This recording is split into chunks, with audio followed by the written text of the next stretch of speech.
Hello and welcome. You are watching Medically Speaking, and I am Pragati Singh. And today I bring to you a very special conversation. Special because one, it is a breast cancer awareness month special, and two, ये conversation हम हिंदी और English में रखेंगे ताकि हमारे ज्यादा से ज्यादा viewers तक ये वीडियो पहुंच सके. I would like to welcome a very special guest today, Dr. Shefali Agrawal. Thank you, ma'am, for joining us. In a session with survivors of breast cancer, one of the women told us that she did not knew there are various type of breast cancers. Honestly, being a medical student, this fact is new to me as well. What are the types of breast cancer? Tell us about them in brief. There are many kinds of breast tumors and breast cancers which a woman can encounter, especially a woman who presents to us most commonly with a lump in the breast. That lump could be a variety of things. Some of them could be low-grade cancers. Some of them may be the usual high-grade cancers, which is the invasive ductal carcinoma that we are familiar with. And women in the younger age group may have tumors called phylloides tumors, which are a variant of fibroadenoma, but more aggressive. And they're considered as low-grade cancers. For the frankly malignant or cancerous lesions of the breast, there are two main types. One is called invasive ductal carcinoma, which is what we are familiar with. And the other one is the invasive lobular carcinoma, which is less common, but tends to be bilateral and has certain other features which distinguish it from invasive ductal carcinoma. Okay, ma'am. Please help us understand how significant it is to talk about it in today's time, considering the awareness that has increased many-fold. Why is it complete month dedicated to the same? Because breast cancer is the most common cancer in women worldwide. It is one of the most common cancers. It's the most common cause of cancer-related death in women. So, and what's the best thing about breast cancer is that it's a preventable or a cancer which is amenable to early diagnosis.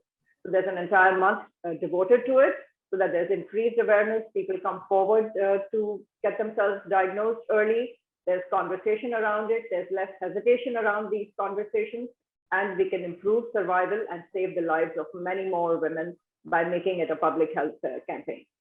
हमें early detection के लिए हमारे viewers को जो हमें देख रहे हैं अर्ली डिटेक्शन के लिए क्या करना चाहिए? अर्ली डिटेक्शन ब्रेस्ट कैंसर के लिए सबसे इम्पोर्टेंट तो होता है मैमोग्राम, जो कि 40 साल की उम्र से हर औरत को करना चाहिए. बहुत सिंपल लो डोज रेडिएशन का ये एक्सरे है. इसके साथ में ब्रेस्ट अल्ट्रासाउंड भी वही रेडियोलॉजिस्ट कर देते हैं. दोनों कॉम्प्लीमेंट्री स्टडीज हैं. इसमें मैमोग्राम सबसे ज्यादा जरूरी है. अल्ट्रासाउंड सिर्फ एडजंक्टिव होता है विद मैमोग्राम को रिप्लेस नहीं करता.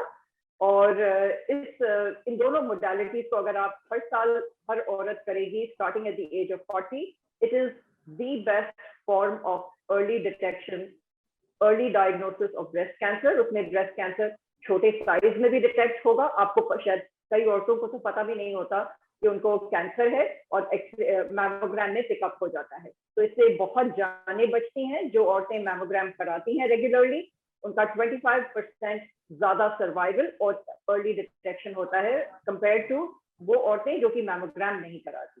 तो सबसे पहला एंड मोस्ट इंपॉर्टेंट तरीका है मैमोग्राम विद अल्ट्रासाउंड एनुअली, हर साल एक बार 40 साल की उम्र के बाद में. सेकेंडली, हर औरत को 18 साल की उम्र के बाद में सेल्फ ब्रेस्ट एग्जामिनेशन करना चाहिए. इसका मतलब है कि हर औरत को अपना ब्रेस्ट खुद एग्जामिन करना चाहिए शीशे के सामने खड़े होके, और अपनी फिंगर टिप से उसको महसूस करने के लिए. उसका जो टेक्निक होता है सेल्फ ब्रेस्ट एग्जामिनेशन का, वो यूट्यूब पे आप सर्च कर सकते हैं. 1-1.5 मिनट का वीडियो क्लिप देख के हर औरत को वो 18 साल की उम्र से करना चाहिए. लेकिन सेल्फ ब्रेस्ट एग्जामिनेशन मैमोग्राम को रिप्लेस नहीं करता. सबसे इम्पोर्टेंट टेस्ट अर्ली डिटेक्शन के लिए है मैमोग्राम, एंड टुगेदर विद अगर साथ में अल्ट्रासाउंड हो जाए तो even better. But mammogram is the single most important test for early detection of breast cancer. और मैमोग्राम से जिंदगी बचती है. Okay, so our next question to you is, ma'am, how can a girl go through the process in early age? How can we diagnose this in early age? Breast cancer is largely a disease of women above 40. While we do see cases below 40 also, it is not a disease of the very young girls. In the very young girls, we see other tumors which are usually benign. They are called fibroadenomas. The breast cancer in itself, breast cancer screening, therefore begins at the age of 40, because the age group where we have the highest incidence is between the age of 40 and 60. And that is when we are focused on doing breast cancer screening, which is with a breast mammogram, which is a low dose breast, and we supplement that with a breast ultrasound. But let's be very clear that the only accepted method of breast cancer screening, which brings down the mortality from breast cancer and which leads to early detection, is a mammogram.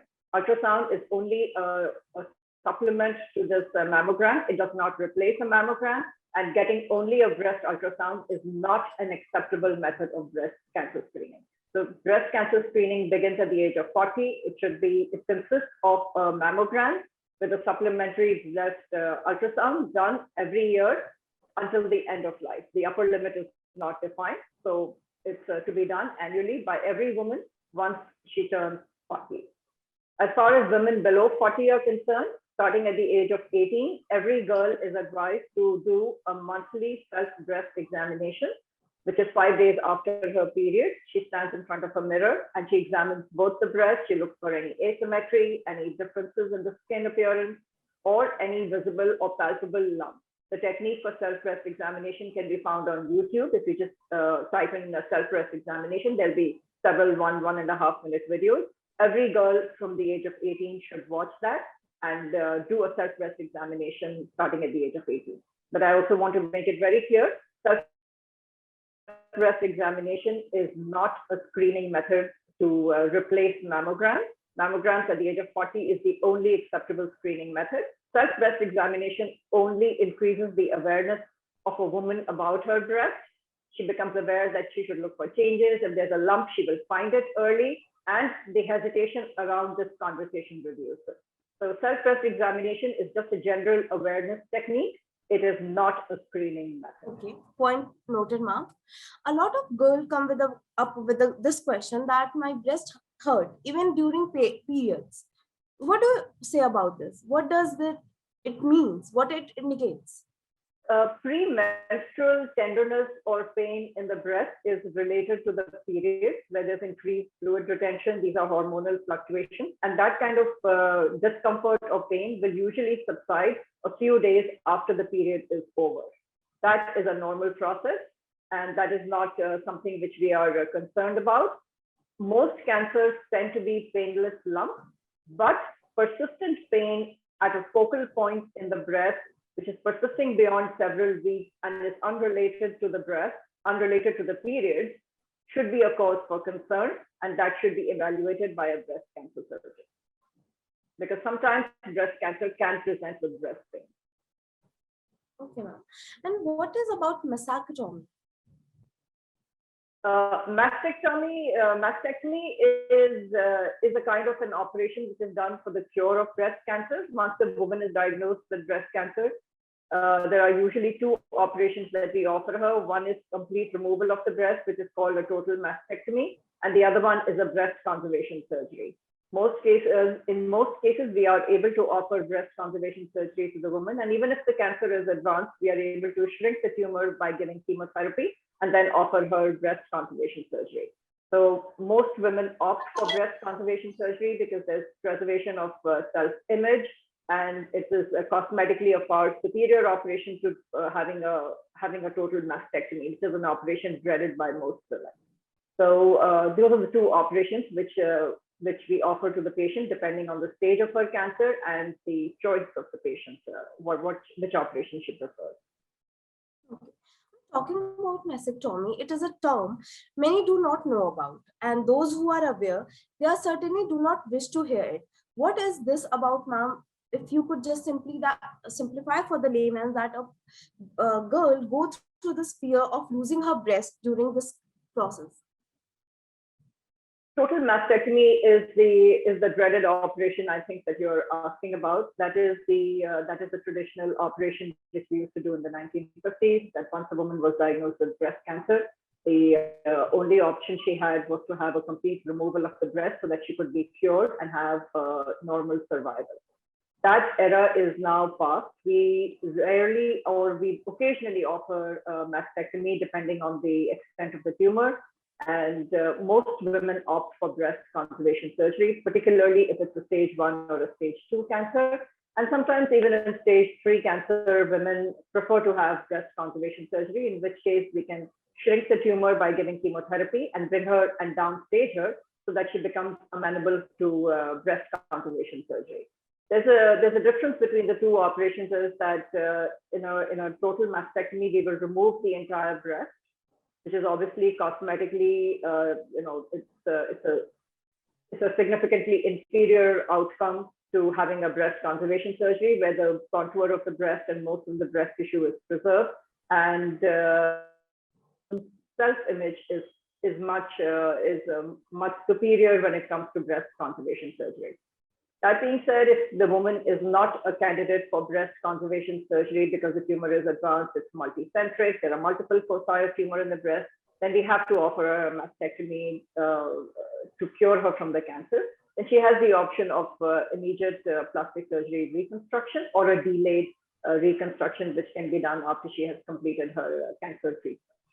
But obviously, usually women who are motivated to preserve the breast and their self-image, they will opt for breast conservation surgery as far as possible. That is usually the preferred choice of most women now. Okay, ma'am.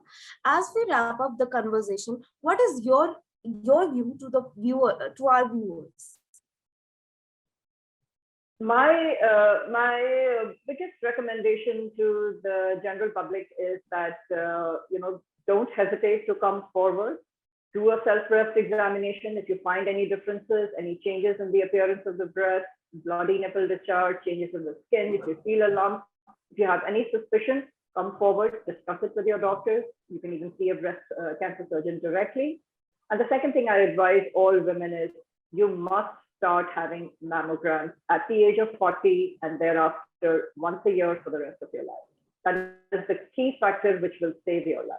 And if you are diagnosed with any suspicious lesion or any suspicious cancer in the breast, please come forward. You don't have to fear the treatment. Most women don't need a mastectomy. They can avoid complete removal of the breast and have a successful outcome with breast conservation surgery. Breast conservation surgery is just a procedure which is done in the morning. Patients can be discharged the same evening or at the very latest the following morning. It's a very simple procedure in terms of patient tolerance, and the patient is back to normal life within a few days. And once we get back your pathology report, we can decide if you need any further treatment, chemotherapy or radiation. So breast conservation surgery, there are no drains placed. The recovery time is very short, and it's excellently, the tolerance, patient tolerance is excellent of a breast conservation surgery. So please don't dread detecting the cancer. We have to accept the fact that it is the most common cancer. Let's detect it, find it early. When it's a small cancer, the treatment and the surgery will also be a smaller operation. The outcomes are excellent, and our survival rates have become excellent for stage 1 and stage 2. The survival rate is now over 90% for these early stage breast cancer. So don't fear it, don't dread it, talk about it. If you have any doubts, get it investigated.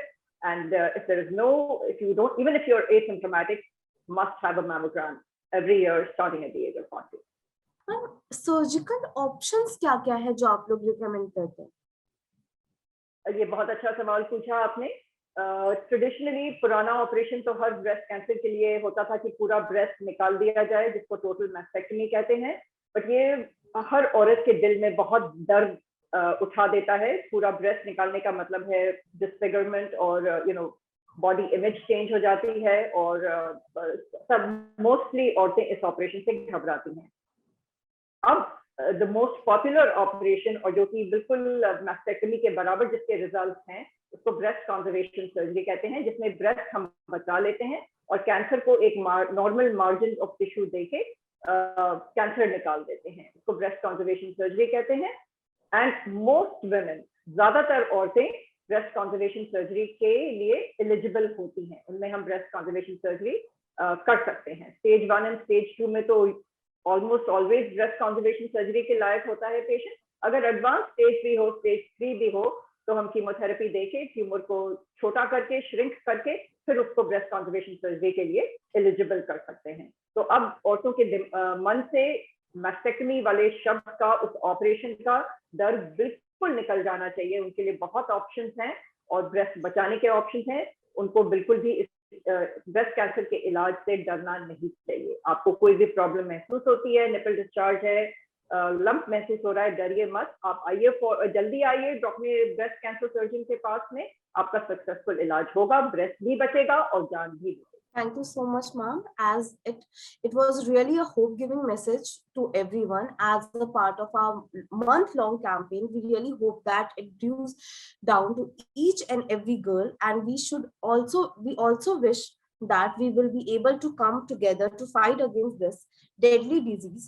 Thank you for your thank you for this intriguing conversation, and thank you for your time. For such videos, subscribe to our YouTube channel and do follow us on Instagram, Facebook, Twitter, and visit our website www.medicallyspeaking.in.